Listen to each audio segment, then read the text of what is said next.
Hello. इस presentation में PHP variables और उसके टाइप्स के बारे में डिटेल में समझेंगे।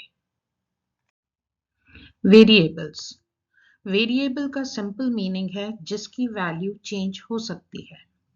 पीएचपी वेरिएबल्स का यूज डेटा को स्टोर करने के लिए किया जाता है। ये एक कंटेनर की तरह एक्ट करते हैं जिसमें वैल्यूज या डेटा स्टोर होता है। इंटरनली डेटा अलग अलग फॉर्मेट में स्टोर होता है। स्क्रिप्ट की एग्जीक्यूशन के दौरान डेटा की वैल्यू चेंज हो सकती है। पीएचपी में डेटा टाइप को एक्सप्लिसिटली डिफाइन करना जरूरी नहीं है क्योंकि यह लूजली टाइप लैंग्वेज है। यह असाइंड वैल्यू के बेसिस पर ऑटोमेटिकली डेटा टाइप को डिटरमाइन करती है। Rules for declaration and naming of variables. Variable को हमेशा डॉलर साइन से स्टार्ट होना चाहिए और उसके बाद वेरिएबल का नेम आना चाहिए। वेरिएबल का नेम हमेशा किसी लेटर या अंडरस्कोर से स्टार्ट होना चाहिए। वेरिएबल नेम अल्फा न्यूमेरिक भी हो सकता है, मतलब वेरिएबल नेम में अल्फाबेट के साथ साथ नंबर्स भी हो सकते हैं। अल्फाबेट में स्मॉल लेटर्स और कैपिटल लेटर्स दोनों आ सकते हैं, लेकिन वेरिएबल नेम कभी भी नंबर से स्टार्ट नहीं हो सकता। वेरिएबल नेम केस सेंसिटिव होते हैं। स्मॉल लेटर और कैपिटल लेटर में दिए हुए सेम वेरिएबल नेम को पीएचपी दो अलग अलग वेरिएबल नेम की तरह कंसीडर करता है। वेरिएबल्स के लिए एक्सप्लिसिट डिक्लेरेशन कमांड की जरूरत नहीं होती है। जैसे ही किसी वेरिएबल को असाइनमेंट ऑपरेटर से वैल्यू असाइन की जाती है, वैसे ही वेरिएबल क्रिएट हो जाता है। Example variables. इस पीएचपी स्क्रिप्ट में तीन वेरिएबल्स $text, $num1 और $num2 को यूज किया गया है, लेकिन इनका अलग से डिक्लेरेशन नहीं किया गया है। $text को string value hello students assign की गई है और इस वेरिएबल को इम्प्लिसिटली स्ट्रिंग डेटा टाइप मिल गया है। इसी तरह $num1 को 10 और $num2 को 20 असाइन किया गया है। इन्हें भी डेटा टाइप इम्प्लिसिटली असाइन हो जाएगा जो कि इंटीजर डेटा टाइप होगा। स्क्रिप्ट में सबसे पहला इको स्टेटमेंट $text वेरिएबल की वैल्यू को स्क्रीन पर प्रिंट करेगा और उसके साथ में \n को डबल कोट्स में यूज किया गया है। \n की वजह से न्यू लाइन एंटर हो जाएगी। वेरिएबल और \n के बीच में एक डॉट सिंबल है जो कि कॉन्कैटिनेशन सिंबल है और दो आर्गुमेंट्स को कॉन्कैटिनेट करता है। नेक्स्ट इको स्टेटमेंट में जो आर्गुमेंट्स पास किए गए हैं वो हैं $num1 प्लस सिंबल जो कि डबल कोट्स में है, $num2 और इक्वल टू सिंबल जो कि डबल कोट्स में है। इन चारों आर्गुमेंट्स के बीच में कॉन्कैटिनेशन सिंबल है।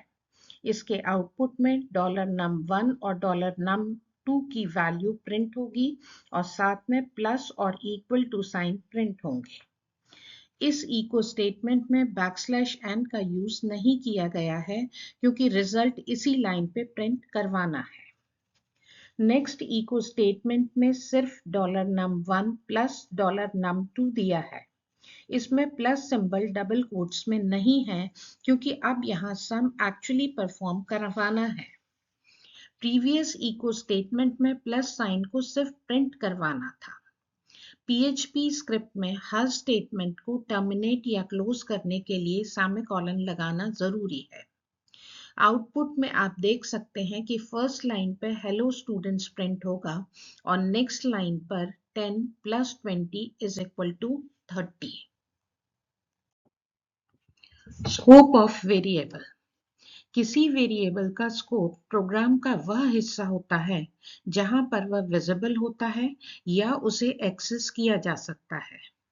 स्कोप के बेसिस पर पीएचपी में तीन वेरिएबल स्कोप होते हैं। Local variables.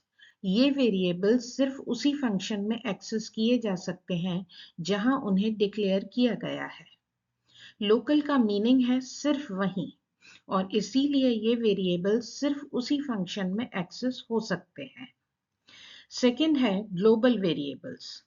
Global means universal. Global variables किसी भी फंक्शन के बाहर डिक्लेयर किए जाते हैं और यह पूरी स्क्रिप्ट में एक्सेसिबल होते हैं।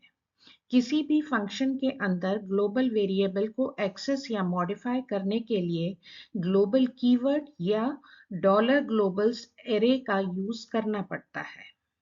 Static variables. स्टैटिक मीन्स स्थिर। स्टैटिक वेरिएबल का अर्थ है एक लोकल वेरिएबल जो कि फंक्शन एंड होने के बाद भी डिलीट नहीं होता। स्टैटिक वेरिएबल अपनी वैल्यू को मल्टीपल फंक्शंस में रिटेन कर सकता है। एक और वेरिएबल पीएचपी में मिलते हैं जो कहलाते हैं सुपर ग्लोबल्स। सुपर ग्लोबल्स ऐसे बिल्ट इन वेरिएबल्स हैं जो किसी भी स्कोप से एक्सेसिबल हैं। इसके एग्जाम्पल हैं $_get, $_post और $_session। Local variables. जो वेरिएबल्स किसी फंक्शन में डिक्लेयर होते हैं वो उस फंक्शन के लोकल वेरिएबल्स होते हैं। इनका स्कोप सिर्फ उसी फंक्शन तक होता है और इस तरह से ये इनकैप्सुलेशन प्रोवाइड करता है। जब फंक्शन को कॉल किया जाता है तभी ये लोकल वेरिएबल्स क्रिएट होते हैं और फंक्शन का एग्जीक्यूशन खत्म होते ही डिस्ट्रॉय हो जाते हैं। इस तरह से ये मेमोरी को मैनेज करते हैं। इन्हें फंक्शन के बाहर एक्सेस नहीं किया जा सकता। एक ही नाम के वेरिएबल यदि फंक्शन के अंदर और बाहर यूज किए जाएं तो कोई प्रॉब्लम नहीं होती क्योंकि दोनों वेरिएबल्स का स्कोप अलग-अलग है। फंक्शन के अंदर यूज किया गया वेरिएबल फंक्शन एग्जीक्यूशन के बाद डिस्ट्रॉय हो जाता है। इसलिए फंक्शन के बाहर यूज किए गए सेम नेम के वेरिएबल से कोई कॉन्फ्लिक्ट नहीं होता। Example, local variable. इस PHP स्क्रिप्ट में सबसे पहले वेरिएबल $num को वैल्यू असाइन की गई है 40। यह असाइनमेंट $num वेरिएबल को क्रिएट कर देगा। इसके बाद फंक्शन लोकल var को डिफाइन किया गया है। फंक्शन में $num वेरिएबल को 150 वैल्यू असाइन की गई है। यह असाइनमेंट लोकल वेरिएबल $num को क्रिएट कर देगा जो कि सिर्फ फंक्शन लोकल var के लिए है। इसके बाद इको स्टेटमेंट का यूज करके इस $num की वैल्यू को स्क्रीन पर प्रिंट किया गया है। इस स्टेटमेंट में local num equal to print हो जाएगा और $num की वैल्यू प्रिंट होगी। इसके साथ में \n का यूज नेक्स्ट लाइन पे जाने के लिए हुआ है। फंक्शन डेफिनेशन के बाद फंक्शन को कॉल किया गया है।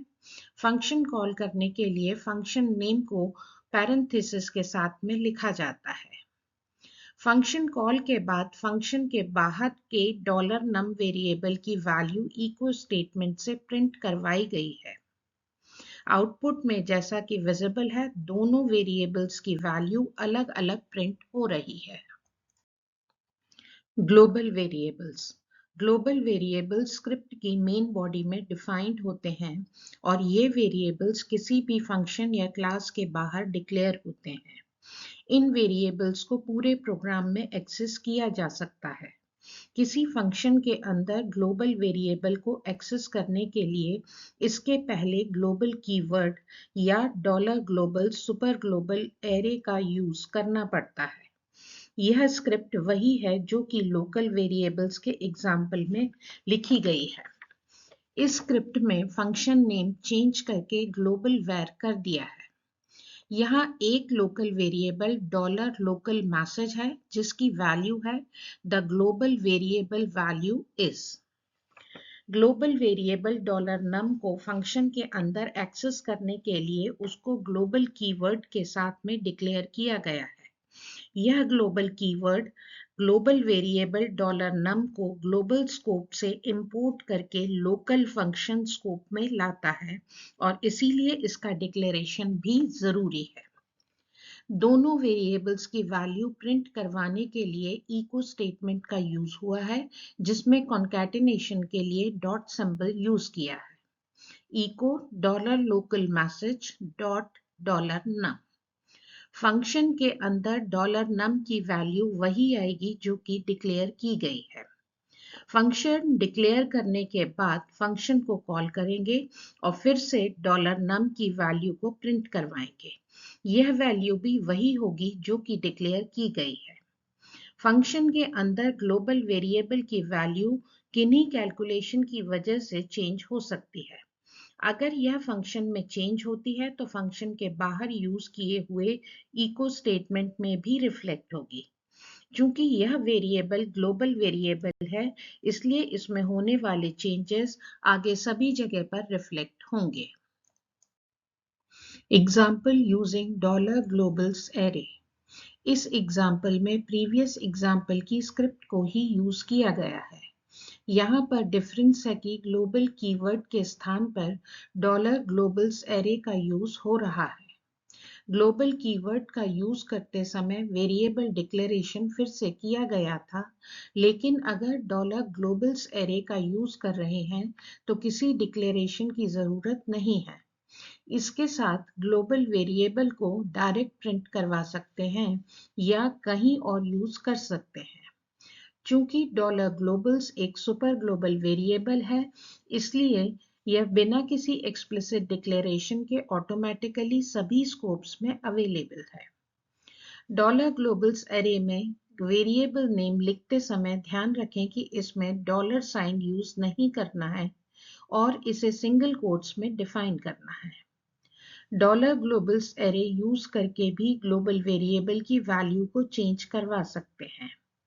फंक्शन डिक्लेरेशन के बाद फंक्शन को कॉल किया गया है और फिर $num की वैल्यू को प्रिंट करवाया गया है।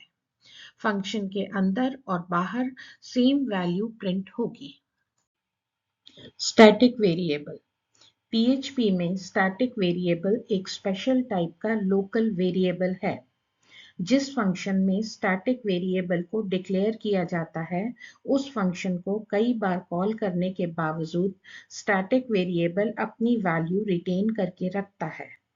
यह वेरिएबल फंक्शन के एग्जीक्यूशन के साथ क्रिएट और डिस्ट्रॉय नहीं होता है, जैसा कि लोकल वेरिएबल्स हो जाते हैं। स्टैटिक वेरिएबल्स को डिक्लेयर करते समय स्टैटिक कीवर्ड यूज करना जरूरी है। स्टैटिक वेरिएबल का इनिशियलाइजेशन सिर्फ पहले फंक्शन कॉल पर होता है। इसके बाद जितनी बार भी फंक्शन को कॉल किया जाता है, इनिशियलाइजेशन की लाइन इग्नोर हो जाती है। स्टैटिक वेरिएबल्स कई कॉल्स के दौरान वैल्यू को मेंटेन रखने में यूजफुल होते हैं, इसलिए इसका यूज स्पेशली काउंटर्स, कैशेस और रिकर्सिव फंक्शंस में किया जाता है, जहां पर करंट स्टेट को मल्टीपल कॉल्स के दौरान मेंटेन करना जरूरी होता है। डिफरेंट पेज लोड्स या HTTP रिक्वेस्ट के दौरान स्टैटिक वेरिएबल्स कायम नहीं रहते हैं। Example static variable. इस PHP स्क्रिप्ट में फंक्शन स्टैटिक var डिफाइन किया गया है। इस फंक्शन में पहला वेरिएबल $num है, जो कि स्टैटिक वेरिएबल है। चूंकि $num के पहले स्टैटिक लिखा हुआ है, तो वेरिएबल की टाइप स्टैटिक हुई और इसे वैल्यू असाइन की गई है 5। दूसरा वेरिएबल $sum है और इसे वैल्यू असाइन की गई है 2। यह वेरिएबल स्टैटिक वेरिएबल नहीं है। इसके बाद $num और $sum के साथ पोस्ट इंक्रीमेंट ऑपरेटर का यूज किया गया है, जो कि 1 से वैल्यू को इंक्रीमेंट करेगा। इसके बाद दोनों वेरिएबल्स को अलग-अलग इको स्टेटमेंट से स्क्रीन पे प्रिंट करवाया गया है। फंक्शन डेफिनेशन के बाद 2 बार फंक्शन को कॉल किया गया है।